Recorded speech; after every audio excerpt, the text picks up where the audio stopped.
Boa tarde a todos. Coube a mim o privilégio, pelo qual agradeço a coordenadora do curso de pós-graduação em Economia Regional e Desenvolvimento, a professora Maria Viviana, pelo convite para ser mediador da mesa de abertura do segundo seminário de Economia Fluminense, realizado pelo programa de pós-graduação já mencionado. A mesa intitulada Fundos Soberanos Regionais, uma estratégia para o desenvolvimento socioeconômico, é composta pela professora titular da Universidade Federal Fluminense, Carmen Feijó, tem doutorado pelo University College of London. Ela integra o Comitê Assessor do CNPq e coordena o Grupo de Pesquisa em Financiarização e Desenvolvimento, o FIND, no programa de pós-graduação em Economia da UF. A Carmen foca sua pesquisa em macroeconomia estruturalista, com ênfase no financiamento do desenvolvimento de economias periféricas. Temos também, junto conosco aqui, o Fernando Teixeira, que é mestre em Economia Política Internacional pela UFRJ e doutorando em Economia do programa de pós-graduação da UF. Tem ampla experiência como pesquisador, já tendo atuado no IBASE e no DIEESE, e concentra seu interesse no financiamento do desenvolvimento e atualmente faz um trabalho importante sobre fundos soberanos. Temos junto também conosco aqui o Fábio Waltenberg, que é professor associado do Departamento de Economia da UF, pesquisador do Centro de Estudos de Desigualdade e Desenvolvimento. Ele é bacharel e mestre em Economia pela USP e doutor em Economia pela Université Catholique de Louvain. Sua pesquisa se concentra em análise econômica de políticas sociais, com ênfase em educação e transferência de renda. Atualmente, ele coordena a equipe brasileira envolvida na avaliação do Programa de Renda Básica da Cidadania de Maricá. Waltenberg também coordena a equipe brasileira no projeto de desenvolvimento da modelagem da gestão do Fundo de Equalização da Receita de Niterói. Por fim, a mesa conta também com a presença do ilustre deputado Luiz Paulo Corrêa da Rocha, que é um engenheiro civil formado pela UFRJ, com mestrado em transportes pela COF da UFRJ, e é, assim como boa parte de nós, professor universitário.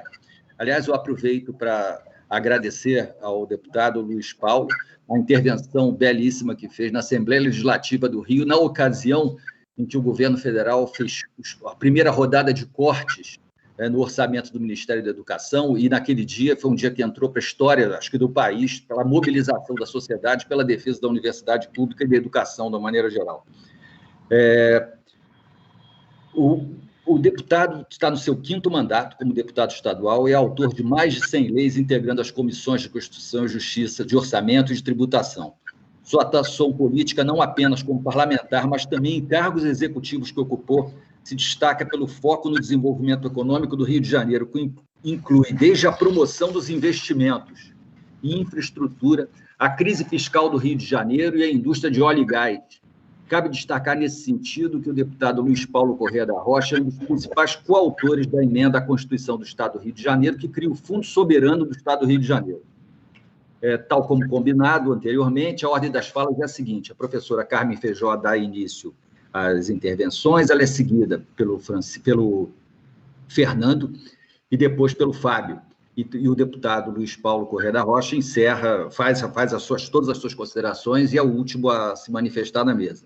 Antes, entretanto, da mesa começar a funcionar, eu gostaria de convidar a pró-reitora de Pesquisa e Pós-Graduação da UFRJ, a professora Lúcia Helena Cunha dos Anjos, que nos brindará com uma mensagem de boas-vindas à nossa universidade. Por favor, professora. Muito obrigada. Eu quero agradecer, primeiramente, pelo convite, que foi gentilmente feito, pela coordenação do nosso programa, e também pelo diretor do Instituto, professor Daniel, aqui presente. Esse é um programa que eu tive a oportunidade de acompanhar, digamos assim, no seu nascimento, talvez não tanto quanto o Instituto, mas na posição de pró-reitora adjunta na época, no primeiro momento que o programa foi submetido, e é um desses programas que dá orgulho, aqueles orgulhos de pais e mães de verem um crescimento e de verem um desenvolvimento com tanta pujança e com uma produção já e contribuição para o nosso estado do Rio de Janeiro, para o nosso Brasil, do ponto de vista de contribuição científica sendo tão jovem. Então, isso eu gostaria de fazer o primeiro destaque. O segundo destaque é uma honra estar presente aqui com uma mesa tão diversa de experiências, de conhecimentos, de formações e de atuações para além da academia. Agradeço também imensamente, em nome da academia, em nome da Universidade Federal Rural do Rio de Janeiro, pela defesa da educação, pela defesa do ensino, pela defesa da ciência, que tem sido a marca do deputado estadual Luiz Paulo Correia da Rocha. Nosso agradecimento. No momento em que as universidades brasileiras estão se encontrando cada vez mais com dificuldades de financiamento, com dificuldades simples, às vezes, na execução de suas atividades, é um pouco de esperança receber esse incentivo manifestado pelo deputado estadual. Muito obrigada. Por fim, falando em relação a esse evento, nós temos um evento que ultrapassa as fronteiras do tema economia, que é o tema principal do nosso programa de pós-graduação. Ele é devidamente e verdadeiramente interdisciplinar, multidisciplinar. Nós vamos lidar ao longo desse evento, e aí convido a todos os participantes para acompanharem todas as palestras ao longo do evento. Vamos passar por uma discussão além dos fundos soberanos regionais, hoje, tema de máxima importância. Vamos discutir a crise socioeconômica fluminense, impactos do Covid-19, desenvolvimento local, micro e pequenas empresas, complexos produtivos, chegando, então, ao final, a uma abordagem extremamente interessante do tema Economia e Crime no Estado do Rio de Janeiro. Assim, parabenizo a organização do evento pela escolha dos temas, pela escolha dos palestrantes, que não poderia ser menor em termos de qualificação do que aqueles que já fazem hoje a nossa mesa de abertura. Desejo sucesso a todos e, mais uma vez, acompanhem até o final, que serão 3 dias de muito aprendizado. Serão 3 dias que certamente contribuirão para apresentar propostas para o Estado do Rio de Janeiro. Propostas, inclusive, para além da nossa, digamos assim, território da Universidade Federal Rural do Rio de Janeiro. Muito obrigado mais uma vez e retorno a palavra, senhor mediador. Obrigado, professora Lúcia. Eu gostaria agora de pedir ao professor Daniel, que é o diretor do ICSA, também que desse a sua mensagem para comemorar o início desse evento. Joia, Antônio. Primeiramente, boa tarde aos colegas todos aqui. É sempre um privilégio, né, dividir um espaço, né, composto, de fato, por pessoas que são importantes no adensamento do debate a respeito do Rio de Janeiro. Né, aqui saudando, né, de forma institucional, primeiramente, aqui a nossa pró-reitora de pesquisa e pós-graduação, o professor Joilson, aqui como representante da coordenação do programa, né, que, na verdade, hoje é coordenado pelo professor Thierry, pela professora Maria Viviana. Saudar aqui minha orientadora de mestrado, de doutorado, minha mentora intelectual, professora Carmen Feijó, uma pérola da UF, enfim, um patrimônio, né, do Brasil.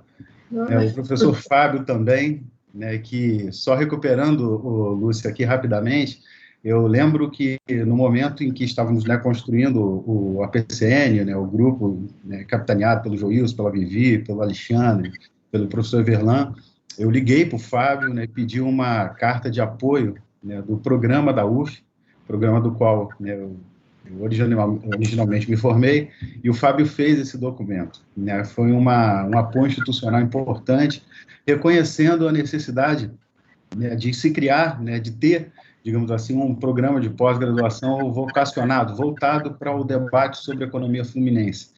Né, obviamente que, né, todos, de alguma forma ou outra, né, colocam esse tema sempre em tela, mas, no caso específico do PPGR, ele nasce com essa vocação. né? Então, acho que tem muito a contribuir, né? Hoje, o segundo seminário, que, na verdade, é apenas o despontar de uma agenda que se coloca hoje como, digamos assim, necessária, né? Tendo em vista a situação que a gente enfrenta no Rio de Janeiro, né? E enfrenta de uma forma geral na economia brasileira. Mas centrar esforços, portanto, nesse ponto, né, da discussão é fundamental, porque a gente precisa efetivamente conhecer mais a nossa realidade, né, para que a gente possa, né, digamos assim, ter caminhos, soluções. E o papel da academia é justamente esse, de questionar, de, né, sugestionar e, mais do que isso, de apontar. E hoje, eu acho que essa mesa, né, dá início a uma série de trabalhos que irão se desenvolver, conforme a professora Lúcia colocou, nos 3 próximos dias, com essa finalidade, ou seja, de aproximar a academia de questões práticas e necessárias que são importantes. E tendo aqui, obviamente, o Luiz Paulo é fundamental, né, porque, de fato, tem sido uma voz de defesa muito importante e é um parlamentar que tem muita densidade e qualidade no debate a respeito, né, das questões econômicas, né, que se colocam aqui no nosso Estado. E parabenizar também, né, o orientado, salvo engano, acho que da professora Carmen, né, que hoje vai fazer também aqui uma apresentação, e quero só, por último, encerrar dizendo que você tem um grande privilégio, viu? Porque ser orientado pela Carmen é tudo de bom. Então, gente, um excelente evento, uma boa noite, obrigado mais uma vez pelo convite, viu? Professor Daniel, muito obrigado.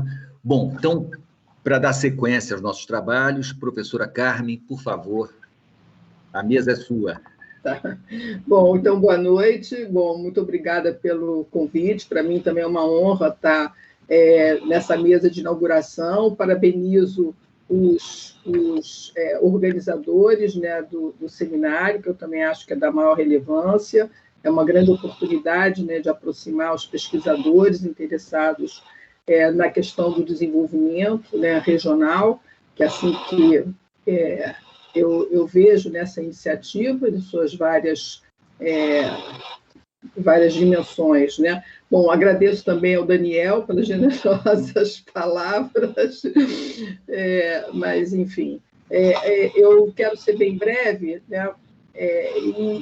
O que eu tinha pensado para falar, quer dizer, como eu estou na coordenação desse grupo de pesquisa sobre financiarização e desenvolvimento, lá na pós-graduação da UF, eu pensei assim, bom, como que a gente poderia contribuir, né, para essas discussões sobre o desenvolvimento regional e o desenvolvimento da economia fluminense em particular. Esse tema de fundos soberanos é uma coisa nova, né?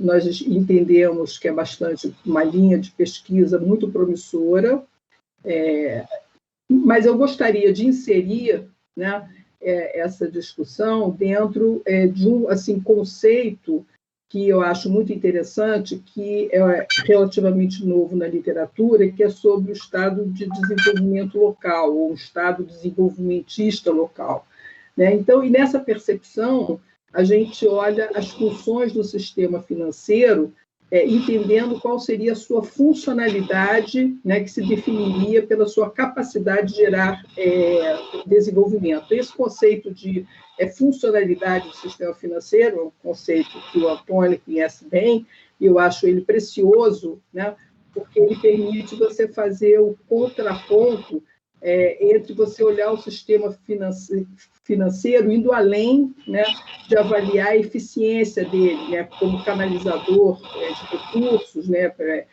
de poupadores para investidores, né. Normalmente, esse olhar ele tem como base incentivos de mercado, mas quando você olha para a questão da funcionalidade do sistema financeiro, você está também entendendo a capacidade que ele possa ter de abrir oportunidades para empreendimentos com um elevado retorno social, né, além de retorno só financeiro. E esse tipo de iniciativa, né, de você olhar para investimentos com retorno social, ele foge ao interesse de um sistema financeiro privado, e com isso você abre espaço, né, para arranjos financeiros, onde instituições financeiras públicas, onde instituições de planejamento público, eles podem criar formas de apoio, né, para que empresas locais, né, que eu vou chamar assim, empresas que seriam certas, né?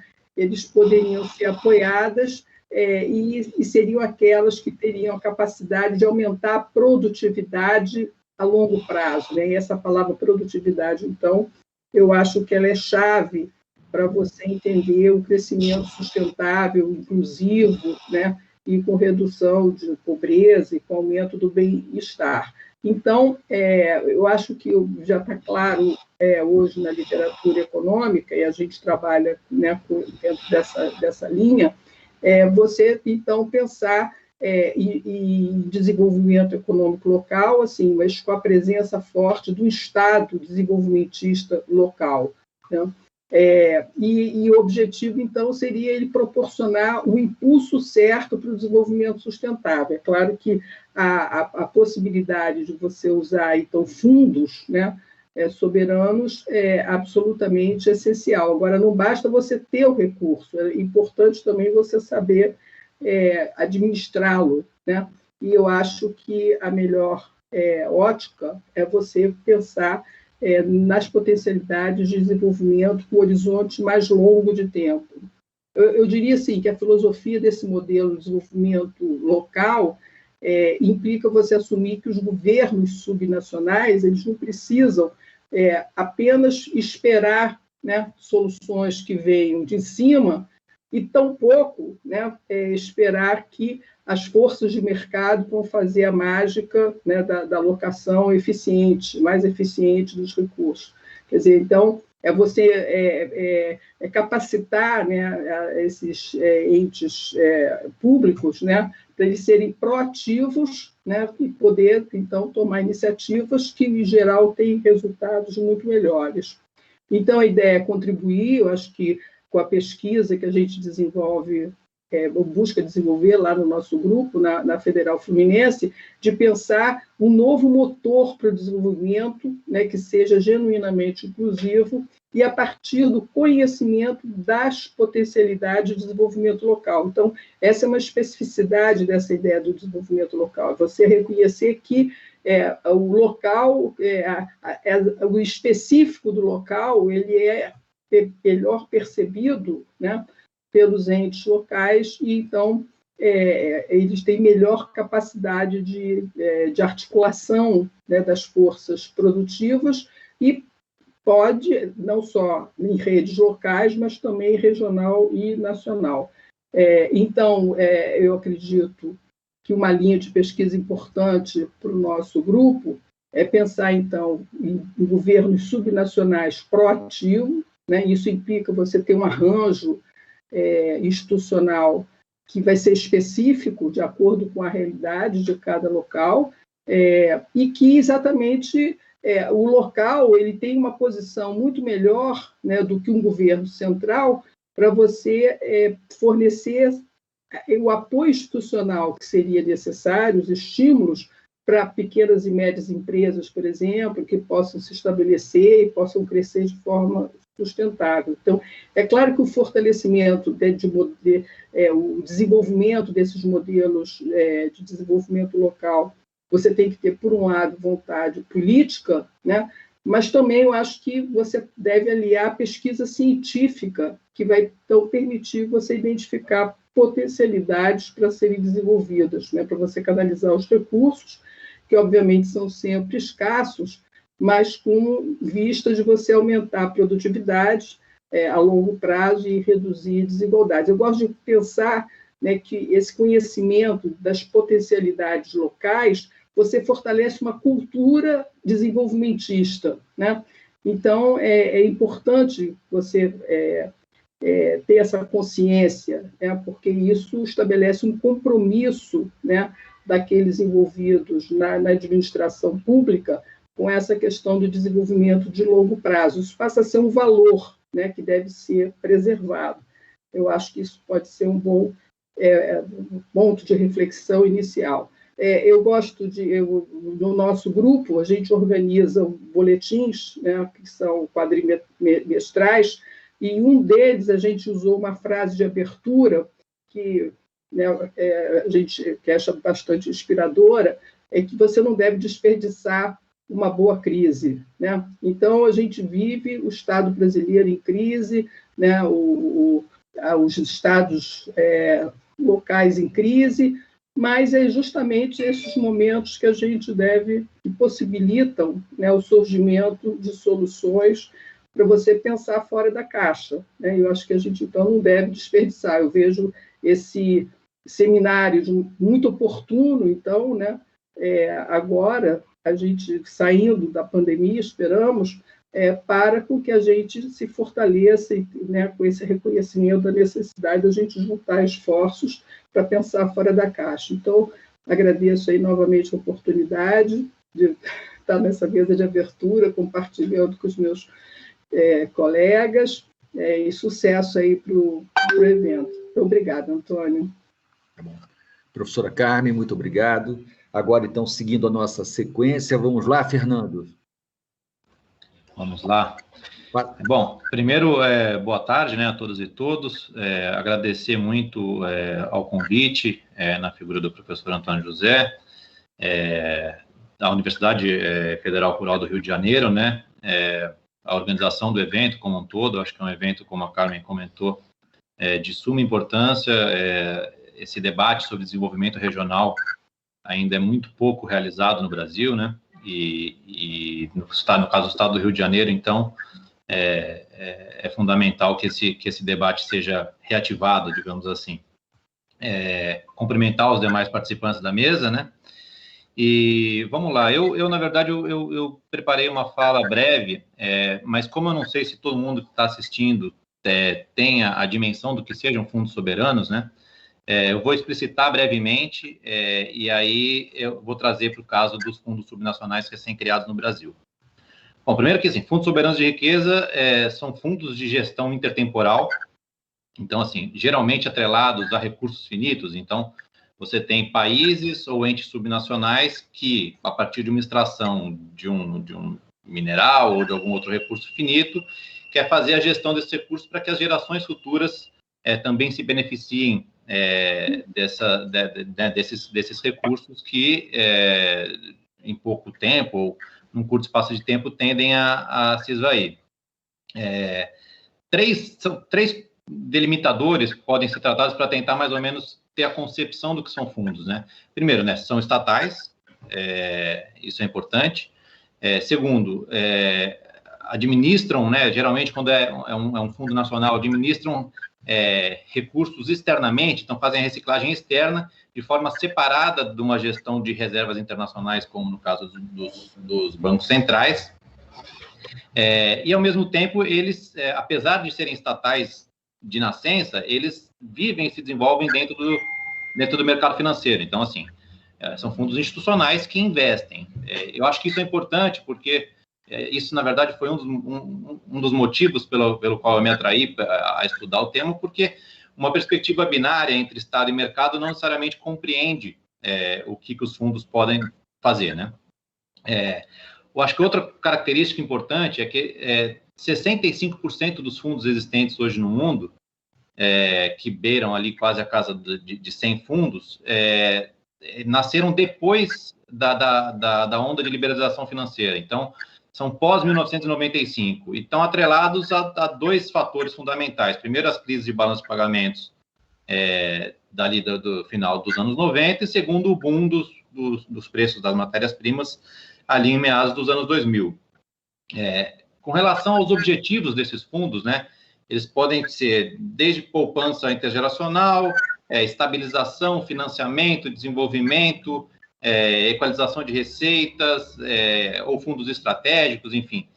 O leque, né, o cardápio de opções para os gestores, ele é amplo, e um fundo pode ter mais de um objetivo, ou mais de um fundo pode ser criado para atingir diversos objetivos. Então, acho que isso é importante salientar, porque isso dialoga com os regramentos, né, como que os fundos são estabelecidos, e o regramento, a legislação e etc., mas também com a governança, enfim, como que os fundos conseguem se conformar e se desenvolver e se transformar também. Acho que é importante dizer que os fundos, eles não são como o meu orientador no mestrado gostava de falar, o Hernani Torres, são todos bichos, mas cada bicho é um bicho. Então, eles têm que ter um diagnóstico preciso sobre o que está colocado, né, dentro de uma perspectiva ou subnacional, regional ou nacional, para que ele consiga cumprir com alguma função, né, algum objetivo tal qual foi determinado. O Brasil criou um fundo soberano, né, ali em 2008, logo após ali a descoberta do pré-sal.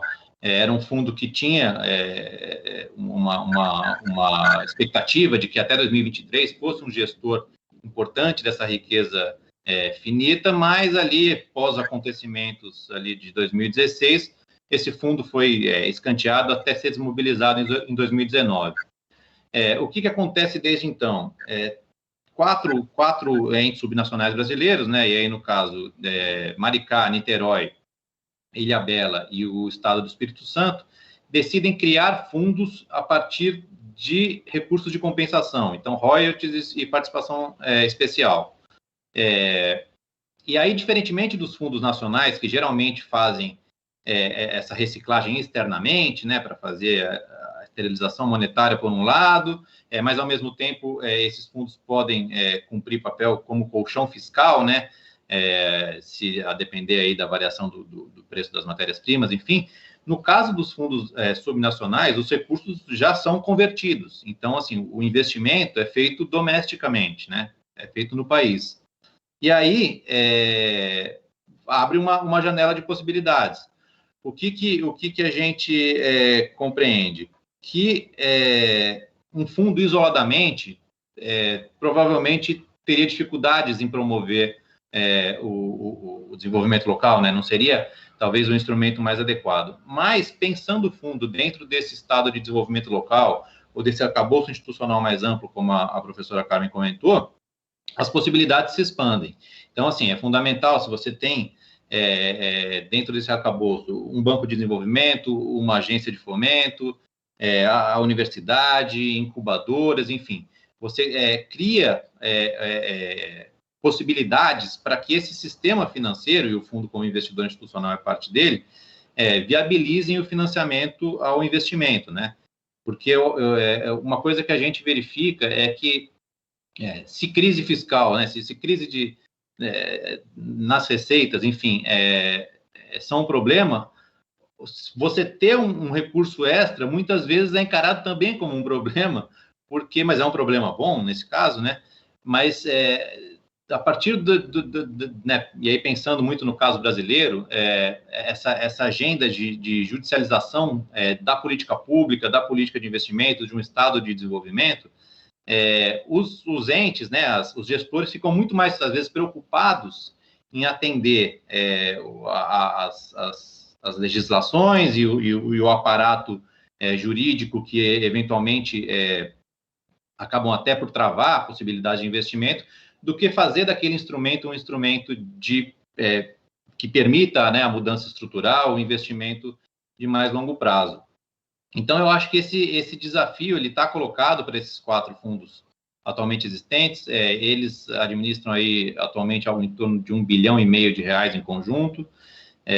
Eles estão, enfim, se transformando, né, buscando um maior conhecimento, uma maior possibilidade de compreensão de como podem atuar, o que eu acho que é muito importante. A notícia que o Estado do Rio de Janeiro está prestes a criar seu próprio fundo, eu acho que também deve ser celebrada. Existem outras possibilidades de criação de fundos com perfil parecido, enfim. Eu acho que o momento é muito propício para a gente fazer essa discussão. E, enfim, eu acho que agradeço muito aí a possibilidade da gente estar podendo tocar nesse assunto e me coloque, né, e coloco a UF, o FIND à disposição para futuros debates e bom evento para todo mundo. Obrigado.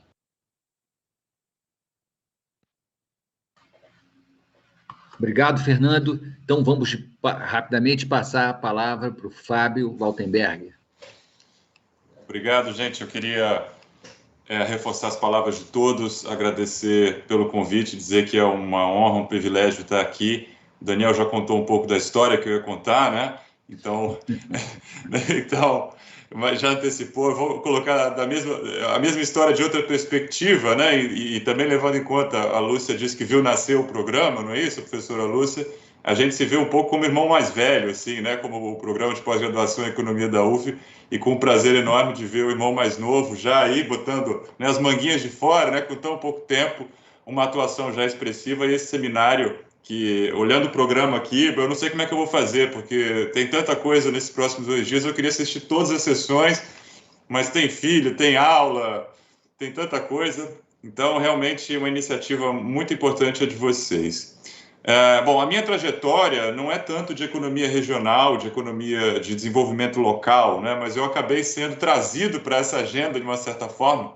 Eu vou explicar por quê, e aí depois falar um pouco sobre a criação do Fórum de Fundos, que é algo que está em andamento, né? Hoje foi um dia chave nessa questão. Eu, Fernando, Carmen, passamos algumas horas em um evento aí, que eu já vou contar a vocês. Então, o meu caminho, a minha trajetória acadêmica foi, na verdade, na área de políticas sociais, educação, transferência de renda, e por uma série de coincidências, acabei indo estudar a política de Maricá, a política de renda básica de Maricá. Estamos lá há 2 anos nesse projeto, interrompidos aí pela pandemia e tudo mais, mas agora a gente deve ir a campo fazer uma pesquisa grande, né, uma pesquisa aí domiciliar, e nesse processo, então, de estudar a política de transferência de renda de Maricá, um questionamento que sempre vem bom, mas são recursos do petróleo, são recursos finitos. O valor oscila, o preço do mercado do petróleo no mercado internacional muda muito. Como é que se sustenta uma política no longo prazo, né? Então, esse questionamento vem desde a nossa primeira reunião, desde a primeira fala pública a respeito do assunto. E, paralelamente, Maricá tem também o seu fundo soberano, já há alguns anos, né? Na breve história aí dos fundos, 3 ou 4 anos é uma eternidade, né? Então, Maricá foi um pouco pioneiro nesse sentido. Agora nós temos 4. Então, nós acabamos sendo conduzidos, junto com o JFI, os parceiros nossos, na pesquisa de Maricá, um centro de pesquisa de Nova York, interessado em renda básica, mas também em estruturação financeira de longo prazo, por exemplo, para equacionar problemas de dívidas estudantis, né, nos Estados Unidos, que é um problema grave por lá. Nós acabamos sendo levados, então, a uma aproximação com a Prefeitura de Niterói, e montamos um projeto que começou há 2 meses, e é a produção de um software, o desenvolvimento de um software que vai auxiliar a Prefeitura de Niterói na gestão do seu fundo, né? O Fundo de Equalização de Receita, que na realidade tem múltiplos propósitos, né? Não é um fundo apenas de equalização de receita. Então foi um pouco por esse caminho que nós acabamos aí nos aproximando dessa questão dos fundos soberanos, e por iniciativa da Prefeitura de Niterói, nós organizamos um evento, né, junto com eles em maio, e nós reunimos os gestores dos 4 fundos, então do Estado do Espírito Santo e de 3 prefeituras, Niterói, Maricá e Ilhabela, no estado de São Paulo, os 4 que têm já os seus fundos. Houve essa primeira reunião e claramente ficou manifesta a necessidade de seguir discutindo, né? Era necessária uma troca de ideias e surgiu uma ideia, uma possibilidade, que era a criação do que a gente está chamando de Fórum de Fundos Soberanos. Nós marcamos para hoje, coincidentemente, hoje de manhã nós tivemos de manhã e um pedaço da tarde, essa reunião, por isso um pouco o cansaço meu, do Fernando e da Carmen, aí passamos horas nesse evento, tivemos a participação dos fundos e efetivamente vai ser criado esse fundo. Por enquanto, são esses 3, certamente, Ilhabela ainda ou não puderam participar hoje, mas acreditamos que já manifestaram interesse, devem participar também. Há uma necessidade muito grande de discussão, a insegurança jurídica por parte dos fundos, eles não sabem ainda o que podem e o que não podem fazer. Há uma incompreensão por parte de órgãos de controle, por exemplo, né? Não há uma legislação bem estabelecida a respeito dos fundos, há um conservadorismo excessivo nos investimentos, justamente por essas razões. Não é? E o que a gente tem visto é a possibilidade de, com esse fórum, que eventualmente no futuro pode agregar outros entes, outros fóruns. Nós hoje tivemos, por exemplo, como ouvinte nesse evento, uma representante da Prefeitura de São Gonçalo, que eventualmente poderia usar parte dos recursos da privatização da SEDAI para a constituição de um fundo, uma possibilidade que está em estudo também, e muitos outros municípios. Não é? Então, a ideia seria juntar esses fundos e, de uma certa forma, todos juntos ali teriam mais poder de barganha, por exemplo, não é, para negociar com investidores, teriam a capacidade de promover a ideia dos fundos, legitimar os fundos soberanos, criar legislações, regulações inovadoras justamente para isso. Então, nós vemos com muito bons olhos, e anunciamos isso aqui hoje, né, em primeira mão, que esse fórum de fundos está sendo criado. Acho que hoje, 28 de julho, fica aí como a data de criação. Evidentemente, tem uma série de detalhes que precisam ser acertados, em que medida a gente qual vai ser o grau e o arranjo institucional que isso vai tomar, mas claramente vai acontecer. O Fundo do Espírito Santo já tem uma expertise muito grande, está bem avançado nesse aspecto. Maricá e Niterói também têm aí já alguma experiência, mas também passam por muitas dificuldades internamente, quer dizer, nas próprias câmaras municipais, não é isso? Tem uma série de questões que precisam ser discutidas. Quando terminou hoje a reunião, a ideia era uma satisfação pelo evento, que foi um sucesso por essa reunião, mas também uma certa preocupação, né? Como é que nós vamos criar essa instituição do nada, né, a partir de boas intenções, mas ainda com, né, quais são as capacidades que nós vamos precisar, expertises variadas, e certamente não faremos sozinhos, né? Então, teremos interesse em colaborações diversas aí ao longo do tempo. Então, é basicamente isso. Eu queria dar essa notícia, de certa forma, trazer aqui para vocês em primeira mão, né, e para quem estiver aí nos assistindo, e voltaremos a falar do assunto. No mais, agradeço novamente e desejo a todos aí um excelente evento. Tá bom, Fábio, muito obrigado. Deputado Luiz Paulo, a tribuna é sua.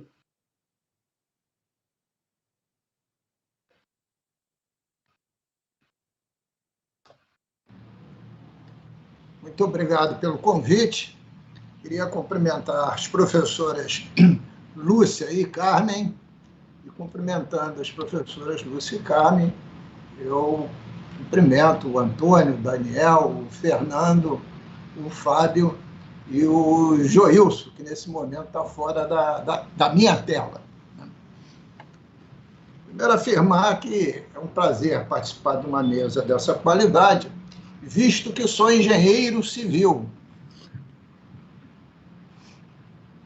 Não sou nem sociólogo, nem economista, mas devo a minha formação toda à Universidade Federal do Rio de Janeiro.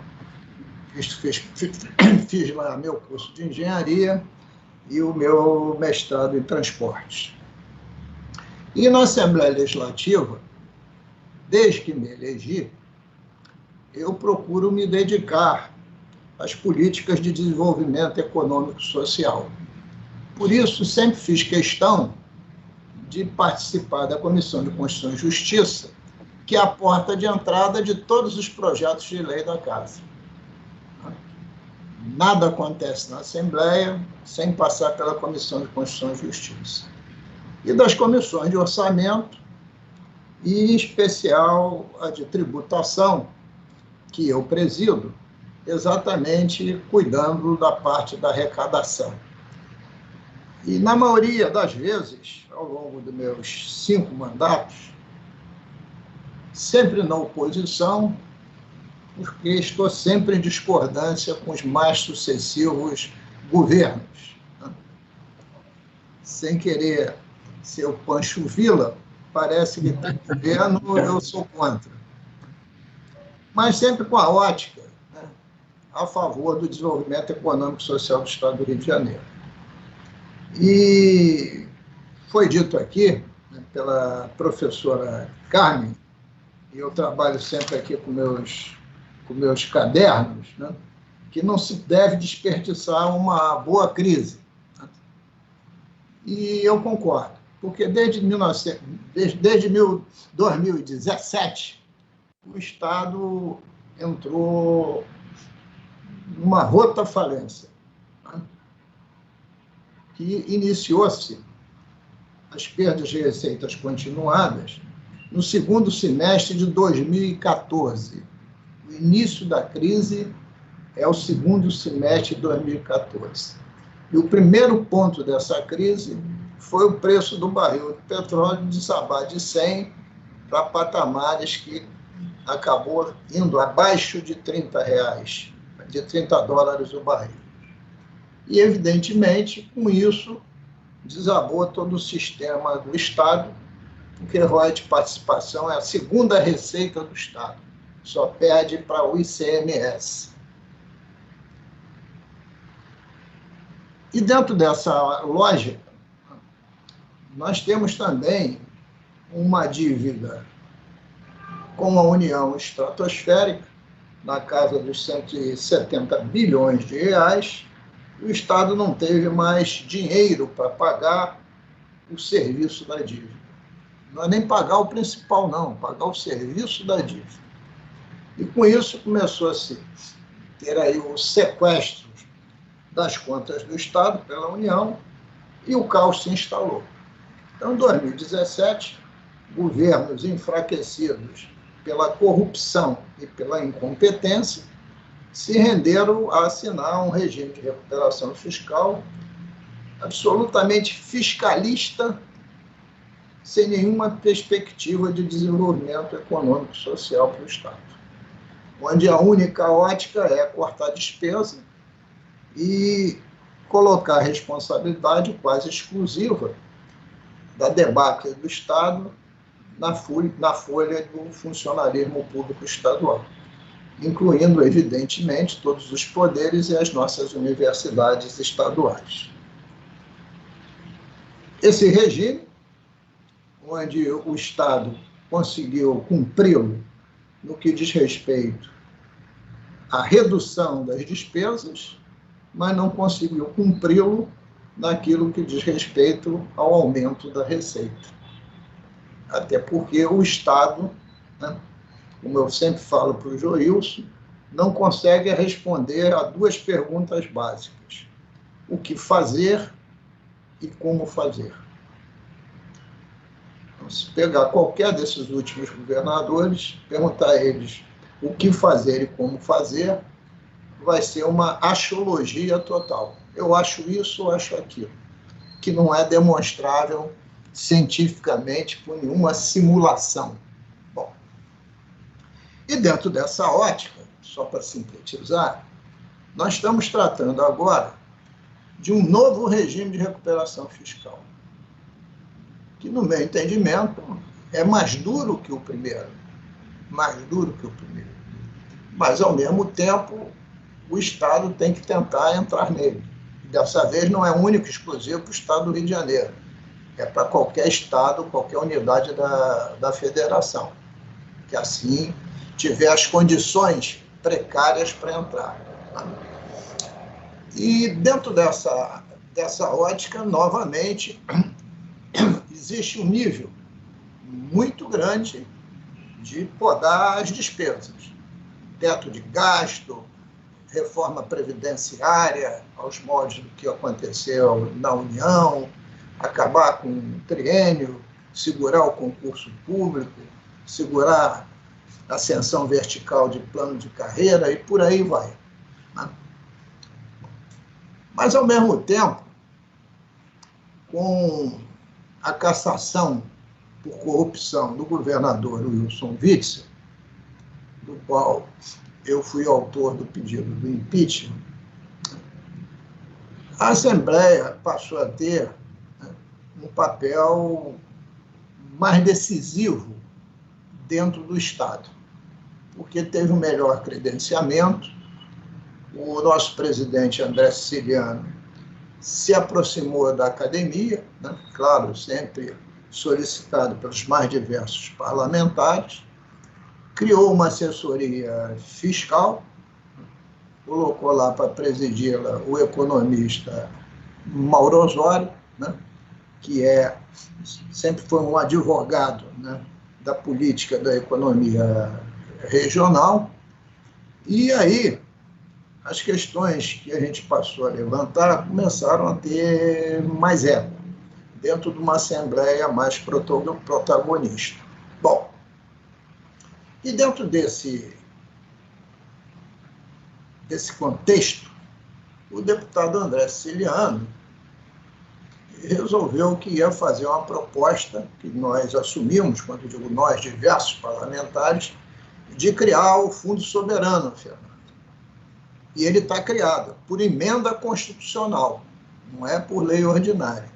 É a emenda constitucional número 86, é de 1º de junho de 21. Está novinho, está fazendo aí 2 meses. Está acabando de nascer. E a emenda constitucional, se os senhores lerem, vão verificar que é um fundo soberano de múltiplos objetivos. Tanto é para constituir uma poupança pública, com recursos sempre provenientes da exploração do petróleo e do gás natural, como para mitigar a volatilidade do mercado, garantir a sustentabilidade fiscal no curto, médio e longo prazo, aumentar a economia para gerações futuras, proteger o orçamento público em função dessa mesma volatilidade e, Fábio, o inciso 6 é exatamente nessa linha que você defende, financiar o desenvolvimento social e econômico do Estado do Rio de Janeiro. E de onde virão esses recursos? Foram criados, e além do mais, a gente botou um parágrafo genérico, inovador, que dá muitas possibilidades, que está no parágrafo 2º da emenda constitucional, que além desses objetivos que eu citei, ele poderia ser destinado a ações estruturantes que visem a modernização e universalização tecnológica do Estado do Rio de Janeiro, por meio de investimentos que promovam a inovação em projetos e instituições das áreas de saúde, educação, segurança pública, meio ambiente, ciência e tecnologia. Então, deu-se uma abertura muito grande. E essas receitas seriam basicamente de 2 origens. 50% de tudo que for recursos que a gente recuperar na área de petróleo e gás, de termos de ajuste de conduta, decisões administrativas, judiciais, indiciamentos legislativos, etc., etc., da área de petróleo e gás, nós teremos, desses recursos recuperados, 50% indo para o fundo. E por que isso? Porque, nós temos inscritos em dívida ativa, só relativa à Petrobras, 9 bilhões de reais, Fernando. 9 bilhões de reais. Eu estou presidindo, nesse momento, uma CPI que apura os abatimentos a maior que as Petrobras e outras concessionárias vêm fazendo para o cálculo das participações especiais, consoante a resolução da ANP 12 de 2014. Estamos destampando essa caixa preta. E a Petrobras está, como diz, se a gente diz em linguagem popular, de saia justa, né? Porque tudo é interpretado para abater valores em relação daquilo que eles têm que pagar. E a participação especial, como todos sabem, 50% é da União, 40% dos estados e 10% dos municípios produtores. Então, qualquer ganho extraordinário, nós estaremos defendendo os recursos da União, do Estado e dos municípios. E seguramente vamos ter. Nós fizemos uma estimativa via Secretaria de Fazenda por alto, que nos últimos 10 anos, os abatimentos em excesso fez o Estado perder 10 bilhões. Se eu inferir aí os 40% da União, os 10% do município, eu chego a 26 bilhões de reais em 10 anos, que dá uma média de 2,6 bilhões por ano. Então, nós temos uma briga boa pela frente e, desde que a gente começou a CPI, que vai ser retomada agora no segundo semestre, mesmo e independente do aumento do valor do preço do petróleo, né, que chegou aí a 77 dólares o barril, as participações especiais melhoraram, porque os gulosos se contiveram um pouco mais. A ANP, que devia fiscalizar isso tudo, eu estou detalhando exatamente como o Fábio está trabalhando com os fundos municipais, para ele ter consciência disso.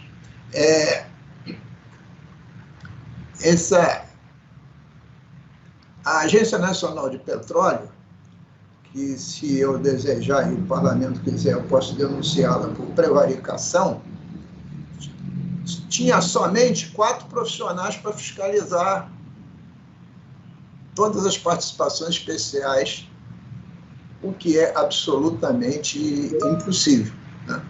E nós só temos participações especiais das áreas de concessão. Agora pediram para abrir um concurso público para contratar 106 profissionais. E nós conseguimos ainda, no mês de junho, que fosse assinado um convênio de cooperação entre a Secretaria de Fazenda e a ANP, para a Fazenda fiscalizar e a ANP cobrar, para respeitar a competência de cada um.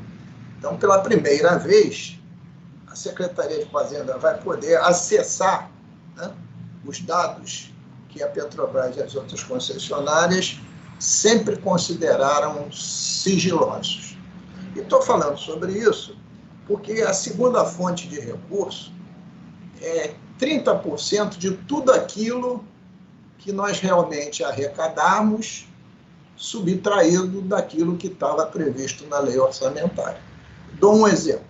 Nesse ano de 2021, a nossa lei orçamentária, né, que foi feita com base nas projeções de barril, produção e dólar do final do ano passado, deu uma previsão de receita de 13,6 bilhões de reais. Eu estimei, na semana passada, mesmo com a decisão da Rússia e da OPEP, que o barril não vai cair muito abaixo de 70 dólares. Então, nas minhas contas, a gente arrecadaria algo como 17,6 bilhões, o que daria uma arrecadação extraordinária de 4 bilhões. Se eu aplico 30%, eu vou abrir no meu fundo 1 bilhão e 200 de depósito inicial. Pode parecer muito pouco dinheiro, mas eu garanto que 1 bilhão e 200 talvez some todos os 4 fundos que o Fábio está ali consertando, né, no sentido de estruturar uma cooperação entre todos esses fundos. Mas eu recebi ainda há pouco, eu tinha pedido para essa reunião, que a Fazenda fizesse diversas simulações. Eles fizeram, né, diversos tipos de dólares, de valor de dólar e barril. E eles chegaram com um valor não muito longe do meu. Chegaram na ordem de 18 bilhões. Mantido o barril a 70 e o dólar a 5,20. O que daria 4.600 de superávit. Então, o que eu estou querendo dizer é que, de qualquer jeito, a gente tem chance de abrir esse fundo 1,2 a 1,5 bilhões de reais com abertura. Bom, mas o fundo precisa, porque a emenda constitucional, no seu artigo 2º, diz que lei complementar regulamentará a presente emenda constitucional. E esse projeto de lei complementar já foi apresentado pelo André Siciliano, que é o PLC 42 de 2021, que visa detalhar, criar um comitê também de acompanhamento, que nós estamos chamando de conselho gestor, enfim, detalhando muito melhor tudo isso. E que seria muito interessante, eu não sei quando ele vai à pauta, ele não foi à pauta ainda, mas irá nesse segundo semestre, que o Joilson, que eu troco volta e meia, zap com ele, apresentasse a vocês. Né? Porque se vocês quiserem sugerir emendas, modificações, na hora que for a pauta, a gente faz. Porque vocês conhecem muito mais de fundo soberano do que nós no parlamento. Né? Nós estamos cheios de boa vontade e ouvindo muita gente. Né? E aí, professora Cá, o que eu ouvi da senhora, para mim, foi música.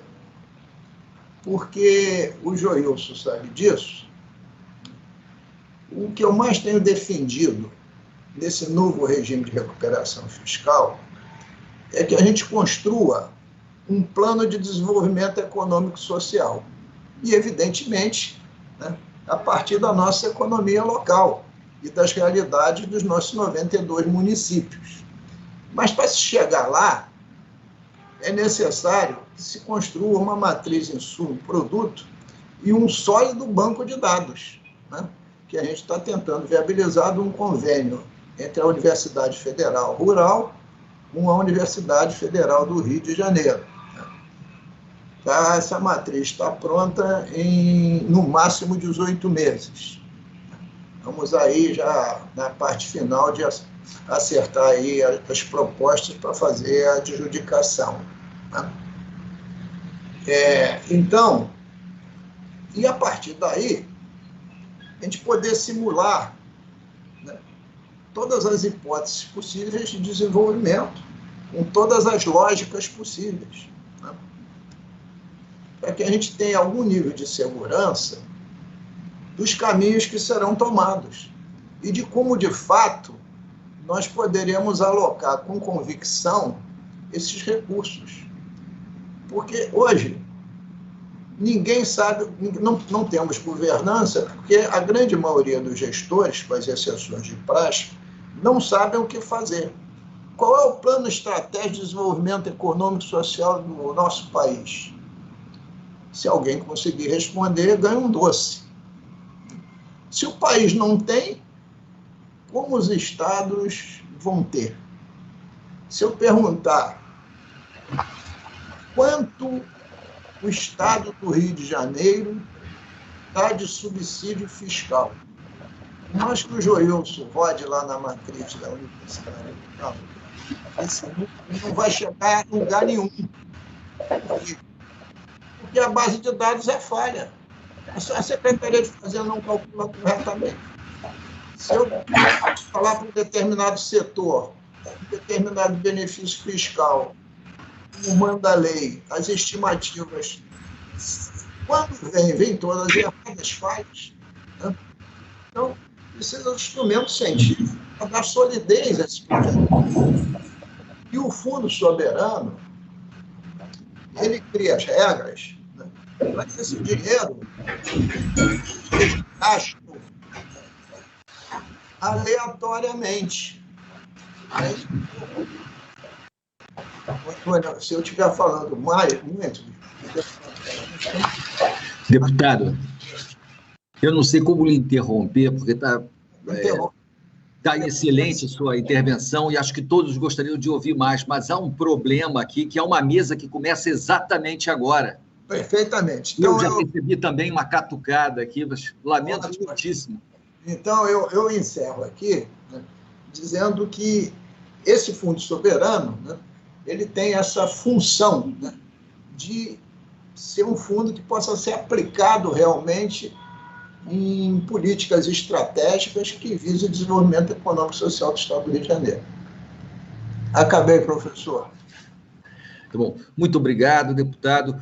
Olha, foi excelente essa mesa, acho que todos vamos concordar com isso. Poderíamos continuar ouvindo mais tempo o deputado falando sobre as possibilidades do fundo. Bom, então encerramos agora a atividade para que a próxima tenha início. Um abraço para todos, felicidades.